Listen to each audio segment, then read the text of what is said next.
Hello, I'm Dave Conroy, a secure consultant and director of Bouncertraining Ireland. I'd like to tell you some background information about myself. In my last company, I was installing lifts. The last company did lift installation. I had 8 employees. Lift installation carried a lot of risks to my safety and to the safety of my employees. And as you can imagine, every year I paid a substantial amount of money for insurance because of the nature of the work and the dangerous nature of the work. If there was a claim came in against my insurance, it was effectively going to put me out of business. Not only that, but I had a duty of care to my employees. They had a right to come to work and have a basic right to have a safe working environment. Everybody has this right. Everybody has the right to go to work and have a safe working environment. I managed to provide this and to reduce the risks to my safety, their safety, and the risks to my reputation, because my reputation would be affected if somebody got injured on site. It would feed back through the companies that were giving me the work, and it would be a serious black mark against me. So I used to address the risk of losses through compensation claims, the risk of injury to my employees, the risk of injury to the public, by using training policies and procedures. If I was to let the lads do what I used to do with the bouncing, or what the security industry tend to do, and just bring lads in and let them work at their own discretion and wing it, I don't think anybody would be wearing a harness by about day 3, maybe a hard hat, definitely no safety glasses. But because familiarity breeds contempt, and they don't see any danger in what they're doing, they just start to take shortcuts to increase productivity, what they consider to be, that's human nature. It's just they don't see the danger. But training policies and procedures, what you do is, I used to bring them in on a regular basis, sit them down, make them aware of the risks, and then explain procedures and policies that protect them and keep them safe, and yet keep them efficient in their work, and protect my business. In the duration, in 12 years that I ran that company, I had no incidents, I had no accidents, and no serious incidents, which is quite significant. At the simultaneous time, while I ran this company, I worked all over Ireland and England. I worked as a bouncer at the weekends. So I worked as a bouncer in Ireland and England. When I first started as a bouncer, it was very much, there was no training at all. There wasn't even that basic PSA course. You just go in and you wing it. Let me tell you, like, as anyone will tell you from around that time,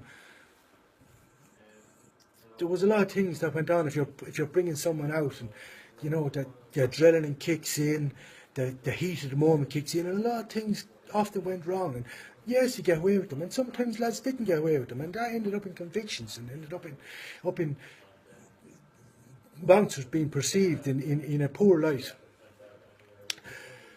But this is 2017, and I've decided that for my next business, what I wanted to do was I wanted to bring the same principles that I applied, that worked for me in this lift installation industry, I wanted to bring them to the security industry, and bring the security industry in line with 2017 standards, because at the moment it's not even close.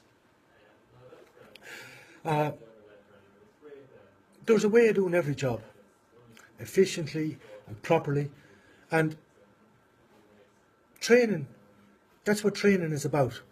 I mean, we all have a different perception. If you ask anybody, what's the method for removing someone from the premises? Or reasonable force. We all have a different perception of reasonable force. A man who's doing martial arts every week is going to have a different perception of reasonable force to a judge.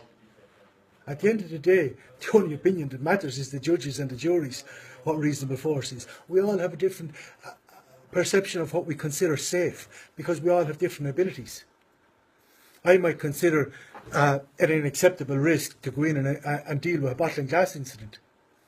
Somebody else might also consider it safe to go in and deal with a bottle and glass incident, but Are they aware of their own ability? Have they ever dealt with an incident such as this before? Have they been trained to deal with such an incident? So the reality of the matter is they don't know what their ability is, so they don't know how safe it is. And walking into it with their eyes closed, with no training, no thinking, no assessment of the risk to their safety, that's suicide.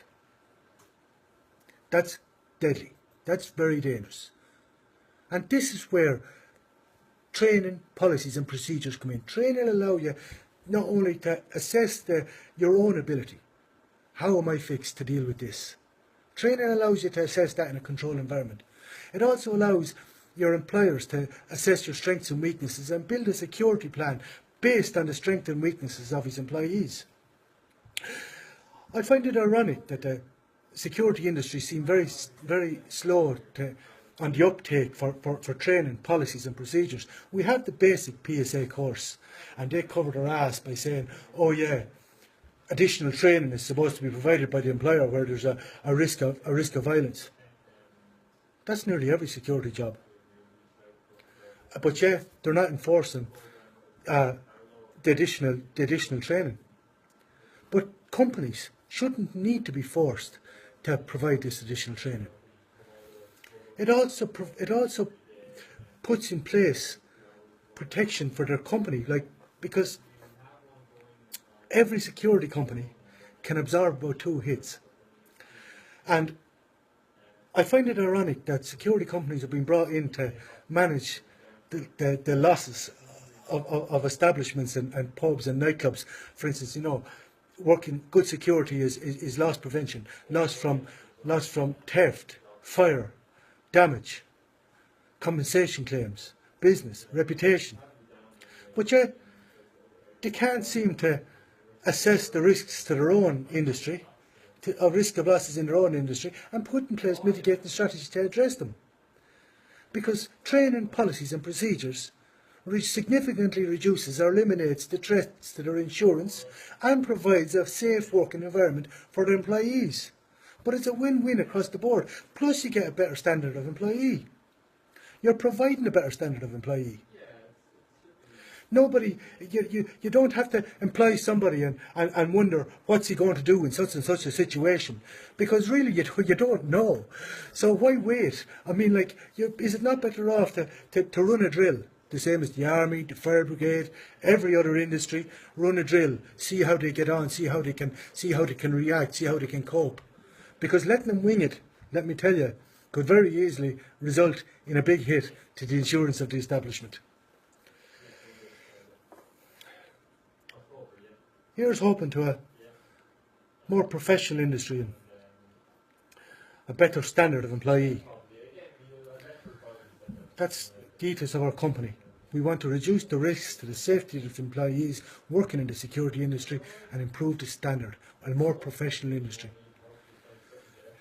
I'm looking forward to it, a change of culture. Thank you.